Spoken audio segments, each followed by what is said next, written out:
Hey there. So today we're talking about setting up your S Corp election. Now, understand that S Corps can be elected anywhere. You can elect them for a C Corp, for an LLP, for an LLC.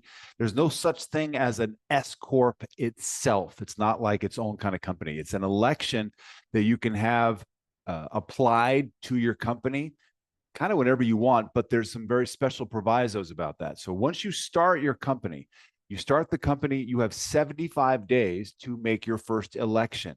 Once you make your election, you can't re-elect to do it again for 60 months. That's 5 years. So make sure you know what you're doing there.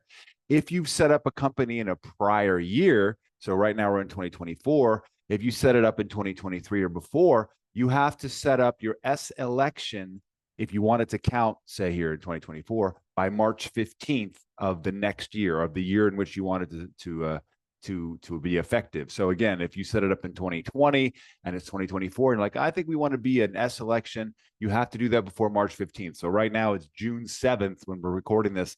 It's too late. Now you can petition the IRS that I'm going to show you on the 2553 form where you can do that. These rules apply for whether you want to be elected as a C Corp or a partnership as well.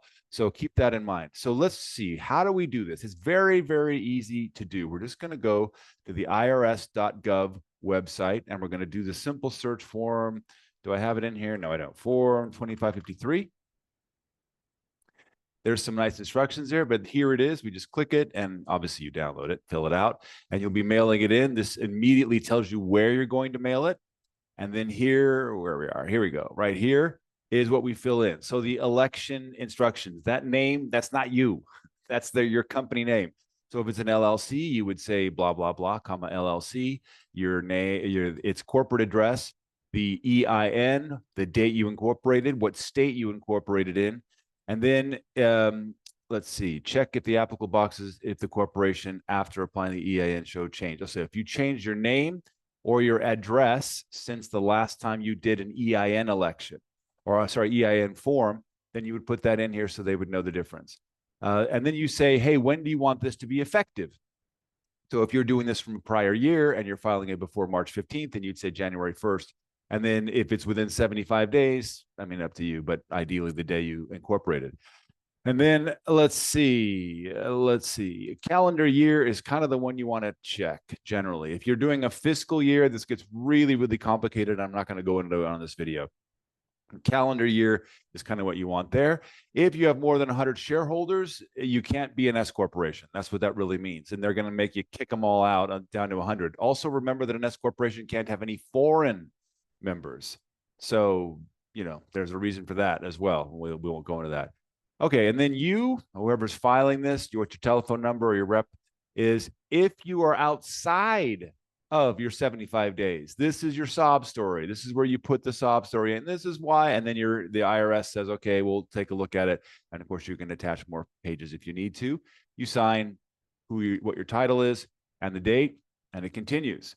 Then who is in the company? All the people, their names, their signatures. Yes, you got to have them. When they sign, how many, okay, this is careful, be careful about this. The number of share percentages of ownership, the number of shares or percentage. So you got to figure out which one you want to say, make sure you delineate that. And then when they got those shares, what's their social slave number or their EIN, and then when their tax year ends, which should be the same as yours. Now, this is for your entities as well. So if you have a company that owns a piece of your company, then they have to go here as well. Then it continues just when you thought it was safe. So if you checked calendar year and you're adopting that, that's what you're going to put in here.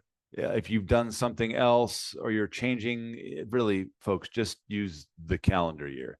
You want to have your natural business year. And then if you do not use if you're doing fiscal years, guys, or you're doing trusts or any kind of nonsense like this gets very, very complex in that case. This is not the video for you to be watching if you've done like your revocable trust owned shares or your fiscal year kind of thing. Don't do that. That's not what this is all about. So, and of course, we go through this in all of our mastermind courses. Everything that we do in the mastermind, we have courses specifically to show you how to fill out these forms, specifically, including there's a business form guide that we've done that shows you how to fill out this form, the 8829, all the forms that you would need to fill out as a business owner that we have to fill out kind of every year, most of the time. And that's available in the mastermind, or you can get it a la carte. Reach out if you have any questions or put questions in the chat, and we'll get to you as soon as we can.